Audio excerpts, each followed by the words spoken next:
الرحمن الرحیم۔ السلام علیکم ناظرین، میں ہوں مسعود حسن اور آپ دیکھ رہے ہیں نیوز ویو وتھ مسعود حسن کے ساتھ۔ آج میں 3 اہم باتیں کروں گا۔ سب سے پہلے IMF، نمبر 2 پاکستان کی سیاسی صورتحال، اور نمبر 3 انڈیا کے جو مسائل پاکستان میں ہیں۔ سب سے پہلے ہم IMF کی جو رپورٹ آئی ہے اسی طرف آئی۔ دیکھیے جی، عمران خان صاحب کے میلسی کے جلسے میں جب انہوں نے یہ کہا کہ ہم کسی بڑی قوم کے غلام نہیں ہیں، ہم یورپ یا امریکہ کے غلام نہیں ہیں کہ ان کی ہر بات مانیں، تو اس کے بعد کہہ لیں کہ امریکہ کا پاکستان پہ جو امریکہ نے پاکستان کے خلاف جتنی بھی کہہ لیں کہ چیزیں کام وغیرہ پاکستان کے لیے بنائے تھے وہ انہوں نے بند کر دیے پروگرام، جس کے بعد پاکستان کو بہت مشکلات کا شکار ہونا پڑ سکتا ہے۔ آنے والے دنوں میں پاکستان کا مہنگائی میں سمندر بھی آ سکتا ہے، جس کی وجہ سے عمران خان عوام کو بہت مشکلات کا سامنا کرنا پڑتا ہے۔ عمران خان صاحب کو بھی سامنا کرنا پڑے گا اس کے لیے، لیکن پاکستانی عوام میں ایک مہنگائی کی لہر دوڑ پڑے گی اور یہ مہنگائی کنٹرول سے باہر ہے۔ یہ وجہ کیا ہے؟ کیونکہ امریکہ، آپ جانتے ہیں کہ پاکستان کی جو معیشت ہے اس میں ہمارا زیادہ تر جو قرضہ ہے اس کی وجہ سے ہم بہت پریشان ہیں۔ پاکستان کا قرضہ تقریباً بہت زیادہ ہے، جس کو اتارنے کے لیے ہمیں قسطوں کی ضرورت پڑتی ہے، IMF سے ہم لیتے ہیں۔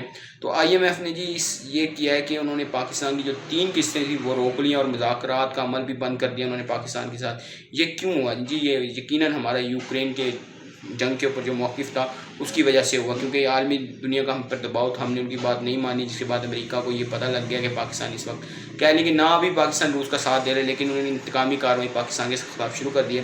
سب سے پہلے انہوں نے پاکستان کو گرین لسٹ سے نکالا، اس کے بعد پھر پاکستان کو انہوں نے یہ IMF اس طرح جہاں جہاں پاکستان کو وہ پھنسا سکیں گے پھنسانے کی کوشش کریں گے۔ پاکستان کو اب آنے والے دنوں میں اگر اپنی خود مختاری کے مطابق زندگی گزارنی پڑے گی تو اس کے لیے پاکستان کو تھوڑی سی مشکلات کا سامنا بھی پڑے گا، کیونکہ ہم انٹرنیشنل دنیا سے جو ہماری امداد وغیرہ آتی تھی وہ نہیں آئے گی اب، کیونکہ عمران خان صاحب نے ایسا بیان دیا جو اسے کہہ لیں کہ پاکستان کی ایک آزادی کے لیے کہہ لیں کہ ایک قسم کی آزادی کے ہم تمام ان بیرونی طاقتوں سے اپنی آپ کی جان چھڑا لیں گے، پاکستان گورنمنٹ جو آنے والی حکومت ہوگی اگر، لیکن اس کے لیے ہمیں تھوڑا سا کہہ لیں کہ محنت کرنی پڑے گی، ہمیں آزادی کی قیمت چکانی پڑے گی۔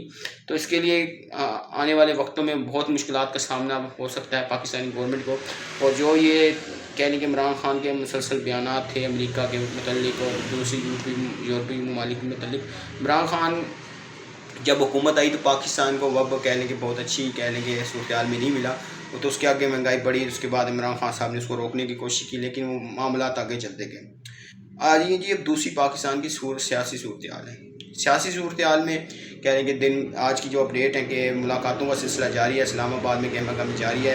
مولانا فضل الرحمان اور مولانا فضل الرحمان کی ملاقاتیں متوقع ہیں MQM کے ساتھ، اور اس کے علاوہ جو پیپل پارٹی کے آصف علی زرداری ہیں ان کے ساتھ۔ اس کے علاوہ کاف لیگ کے لیے بڑی اہم بیانات دونوں طرف سے آئے ہیں کہ کاف لیگ کو اپوزیشن نے بھی کوئی وزیر اعلیٰ کا عہدہ پنجاب میں دینے سے انکار کر دیا، اور PTI نے بھی کہنے کے انکار کر دیا۔ انکار کس وجہ سے ہو؟ کیونکہ کاف لیگ کی بات ضد تھی کہ ہمیں وزیر اعلیٰ پنجاب کی سیٹ دی جائے، جبکہ کہہ لیں کہ شہید خاقان عباسی ہیں جو مسلم لیگ نون کے، ان کی طرف سے یہ بیان آیا کہ 5 سیٹوں والوں کو ہم وزیر اعلیٰ پنجاب نہیں بنا سکتے، جبکہ مریم نواز شریف کا یہ کہنا تھا کہ ابھی اس معاملے میں نواز شریف سے مشاورت کریں گے، اگر وہ رضامند ہوں گے تو ہم پھر کوئی اس بارے میں سوچیں گے۔ اور دوسری طرف سے پرویز خٹک کا یہ بیان آیا کہ جو کاف لیگ ہے وہ ہماری اتحادی ہے اور اتحادی رہے گی۔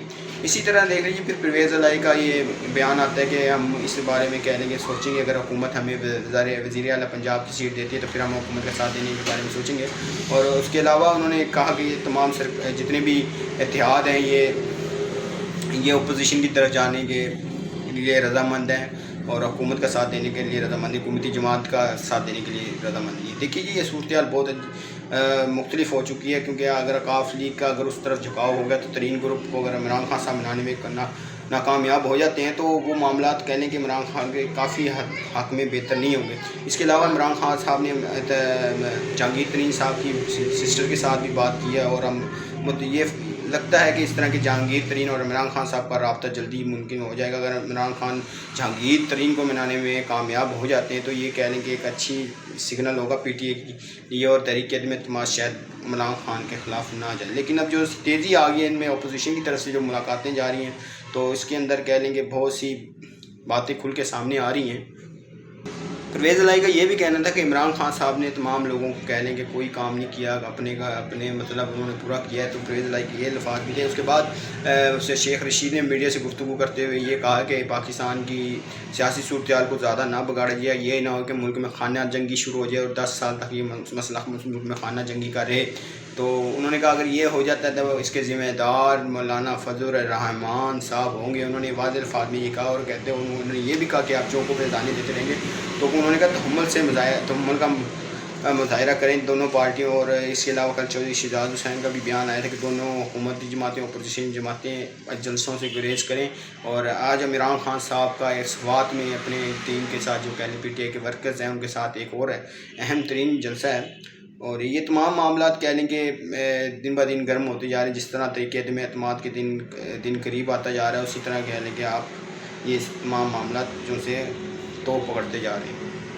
تو بات یہ ہے کہ پاکستان کے لیے یہ جو مارچ کا مہینہ ہے اس میں دو بڑے اہم ایونٹ ہیں. ایک تو اسلامی کونسل ہے جو اس کی یہاں پر کہہ لیں کہ OIC کا اجلاس ہے, اور اس کے علاوہ 23 مارچ کا ہے.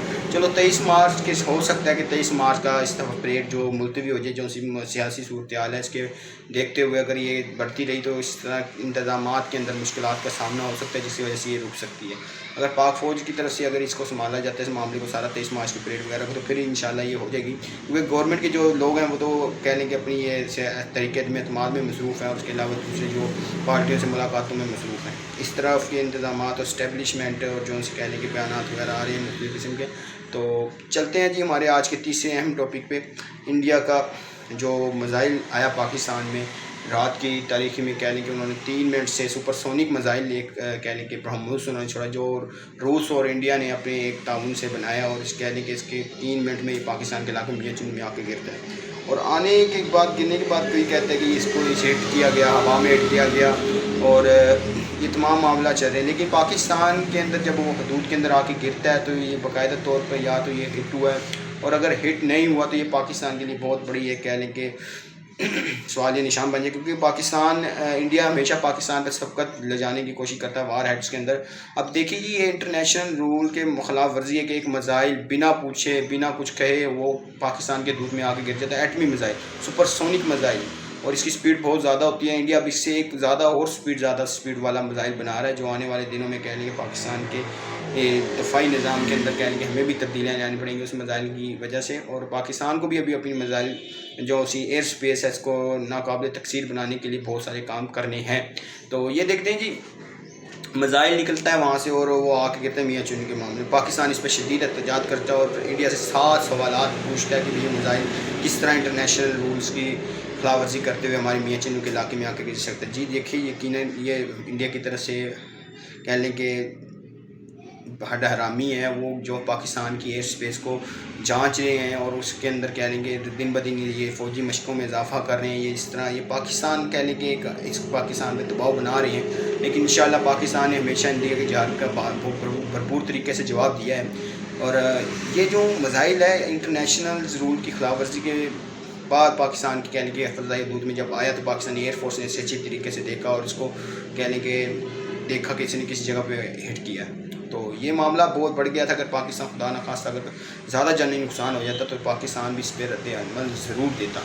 دیکھیے جی انٹرنیشنل رولز کیا ہوتے ہیں ان میزائلوں کے, آپ نے ان کی سیفٹی کے بارے میں جو سی ہوتی ہیں تمام معاملات ہوتے ہیں. اگر آپ کسی کا ایکسپیریمنٹ کرنے لگے ہیں میزائل کا تو آپ پہلے آس پڑوس کے ممالک کو بتاتے ہیں بھی اگر آپ کے دودھ میں آ جائے. لیکن آج کل جو میزائل جدید سسٹم ہے ان کے اندر یہ سسٹم آتا ہے کہ اگر وہ کسی دوسرے ملک کی ایئر سپیس میں یا سرحد میں داخل ہو جاتے ہیں تو وہ بلاسٹ کر جاتے ہیں. ان کے اندر ایک نیگیٹو یہ سسٹم ہوتا ہے, ایک جو سا اس کا نیگیٹو طرح اگر وہ جاتا ہے تو وہ میزائل جو اپنے آپ کو بلاسٹ کے ذریعے تباہ کر لیتے ہیں. تو یہ سسٹم اس کے اندر باوجود وہ پاکستان میں آ کے گرتا ہے, اور بغیر کسی کہہ دیں برود کے گرتا ہے. کیوں گرایا گیا؟ تاکہ وہ پاکستان کی ایئر سپیس کو دیکھ سکیں کہ پاکستان کیا کرتا ہے. تو یہ تمام صورتحال ہیں. انشاءاللہ پاکستان کو چائنا کی طرف سے سپورٹ ہے. J-10 پاکستان کو دیے گئے ہیں چائنا کی طرف سے, اور S-400 جو چائنا کا اس وقت ہے پاکستان کو بھی اس کی شدید ضرورت ہے, کیونکہ پاکستان کے پاس جتنے بھی وہ یہ میزائل سسٹم گرانے والے میزائل ہیں اچھی ٹیکنالوجی ہے وہ چائنا کی طرف سے, لیکن ہمیں اپنے دفاع میں تھوڑی سی تبدیلیاں